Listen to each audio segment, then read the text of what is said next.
This is EHJ Today at the Annual Congress of the European Society of Cardiology in Rome 2016. And I'm Tom Luescher, Editor-in-Chief of the European Heart Journal. And we're discussing a sub-analysis of the FREEDOM trial with Usman Baber from the Econ School of Medicine at Mount Sinai in New York, and Fernando Alfonso from the Universidad Autónoma in Madrid. Welcome, gentlemen. Thank you, Professor Luescher. Thank you. So the FREEDOM trial we have, of course, all read in the New England Journal of Medicine, but this is a sub-analysis. What was your question in this various sub-analysis? Well, thank you, Professor Luescher. As just a quick reminder, the FREEDOM trial was a 1,900-patient randomized study comparing CABG versus PCI with DES in patients with both multivessel disease and diabetes mellitus. Our interest was to understand the optimal approach towards revascularization, namely CABG versus PCI in patients with underlying renal disease. CKD is a highly prevalent condition. It's associated with substantial cardiovascular risk. Nevertheless, these patients are usually excluded from clinical trials, and therefore the evidence base from a robust randomized trial framework is lacking.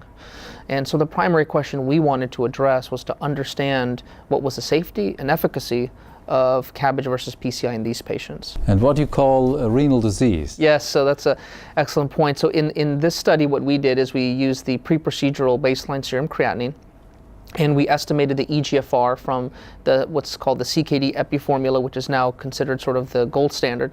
Mm-hmm. And if the eGFR was less than 60 cc's per minute, we consider that chronic kidney disease. Unfortunately, we did not have the microalbuminuria measurements to also use that as well, so we were limited in our definition somewhat. Nevertheless, it's a pretty standard metric that most studies do use. So we ended up with about 450 patients with chronic kidney disease enrolled in the FREEDOM trial, and about 1,400 patients without it. So about 25% of the total trial cohort did have underlying CKD based on the eGFR criterion. That's actually substantial, yes, indeed. But hemodialysis was excluded, was it? Yes, you're absolutely correct. So the FREEDOM trial was not too dissimilar from other studies, with the caveat that patients with hemodialysis requirement or eGFR less than 15 were excluded.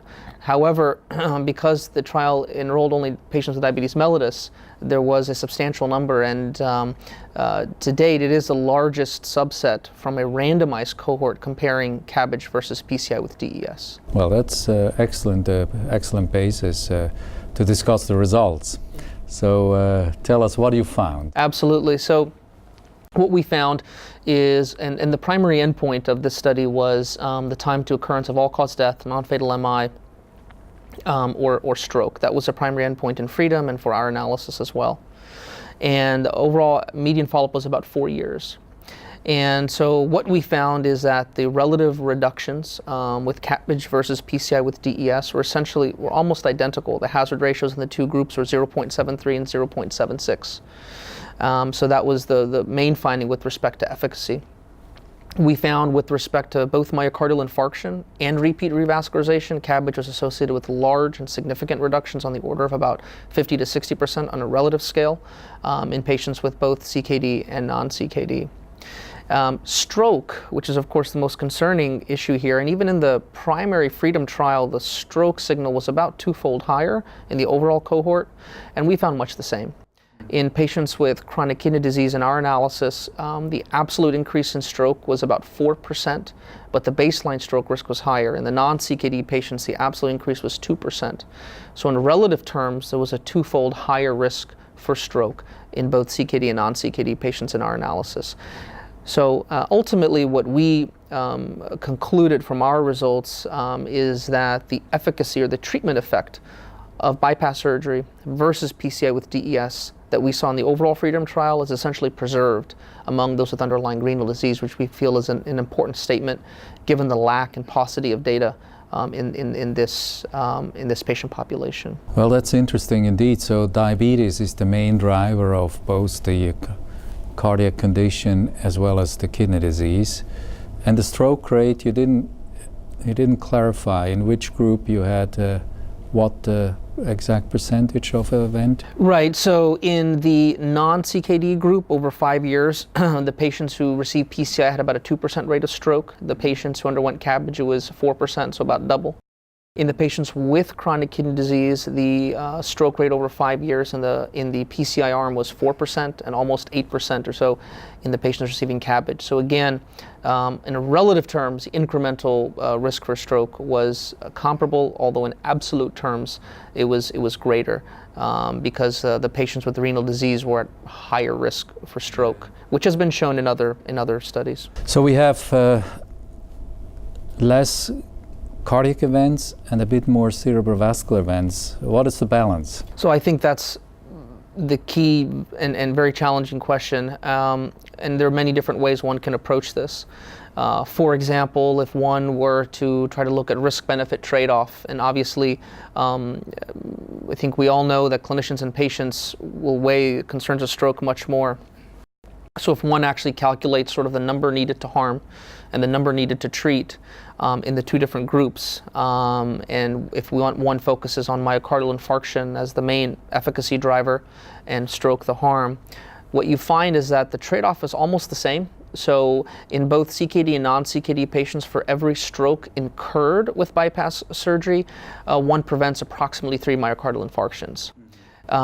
Now, ultimately, at the end of the day, whether or not that's how that weighs towards decision-making in clinicians and with the surgeons obviously has to be individualized. I think the message we wanted to send out is if one looks at sort of clinical practice today, we see that patients with kidney disease and other high-risk subsets are usually deprived of therapeutic interventions that may be very beneficial. Yeah. And this may be due to perceived lack of benefit. This may be due to perceptions of excess harm. And so we feel that at least what we're able to say from this analysis at least is that those concerns are probably not so valid. In other words, there was not an unacceptable harm, there was not a lack of efficacy, and so one can perhaps extrapolate or extend some of the benefits in bypass surgery we've seen in Freedom to these very high-risk CKD patients. And what did you look also at what happened to renal function over the duration of the trial? Yes, so that's our next paper that's actually being put together right now. We don't have serum creatinine measures sort of longitudinally over the years. However, there is a paper that's being, the analysis is happening right now to look at acute kidney injury and to look at the risk of acute kidney injury in patients undergoing hospital. Yeah. With the intervention, with contrast. And exactly, to look at how common it is and what the association is between AKI and risk. So that's actually the very next analysis we're focusing on right now. All right. So let's focus on what we have now. Fernando, what do you say? I mean, it's a beautiful study. I mean, every day we see patients in the clinical setting and we discuss age, gender, diabetes, and there is plenty of data on that. However, on chronic kidney disease, I mean, there is a lack of information, and this study was eagerly needed. So congratulations, because this is going to help everyday clinical practice. In the last European guidelines, if you just review the chapter of chronic kidney disease, then there was a suggestion that patients with multi-vessel disease should undergo surgery. And your study is adding new and important information in this regard. Perhaps my question here will be, and this is relevant because in my understanding, we discuss that every day in the clinical in the heart team. Right. We discuss that is that your main endpoint is death, all-cause death, which is, I mean, nobody can stroke. A stroke in your main endpoint is also stroke, and this was mainly disabling stroke, were major strokes. Correct. I remember. And then you got myocardial infarction, which is important and is a serious event. And you use, as you should, the universal definition, so patient with symptoms, ECG changes, or in troponin elevations above the limit, those fulfill criteria for myocardial infarction, which is excellent, because we know that these patients had adverse prognostic implications. But to me, it's a combined endpoint where you get death, stroke, and MI. And I will be very grateful if you could explain a little bit the type of myocardial infarction that occur. I mean, you explained in your paper, you differentiated procedural related as compared with other, which is fine. But I'm kind of old-style guide, and there are many troponin-only infarct with prognostic implications without doubling the CPK level. And if those occur more frequently in patients with PCI, I would suggest that many clinicians would still consider PCI as a valid alternative for the patient. So this is a clinical question because I really need this data to judge your trial. Your point is very excellent and very well taken. I mean, during the review process for the paper, this was brought up by several reviewers. And we looked into this.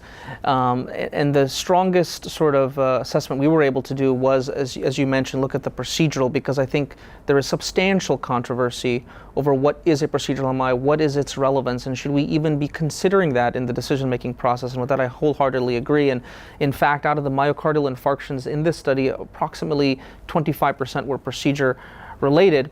And we repeated the analysis after we excluded those, and in fact, the point estimates were almost identical, about on the order of about 45 to 50% relative reductions. Now, with respect to your point about modifying the severity of the MI, it's very well taken. I am not aware if we have so longitudinal data sort of on LV function or the size of the MI and so on and so forth. I'm not aware if we have that detailed information. So what we can perhaps look at, however, is when they came in with a myocardial infarction, perhaps peak MBs, degree of ST changes, and that can certainly be something that we could look at. It's not something we did.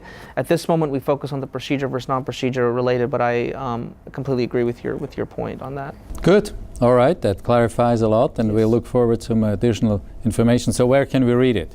Read the European Heart Journal. It was just presented yesterday, and it's now available online. All right. Well, thank you very much, Jim.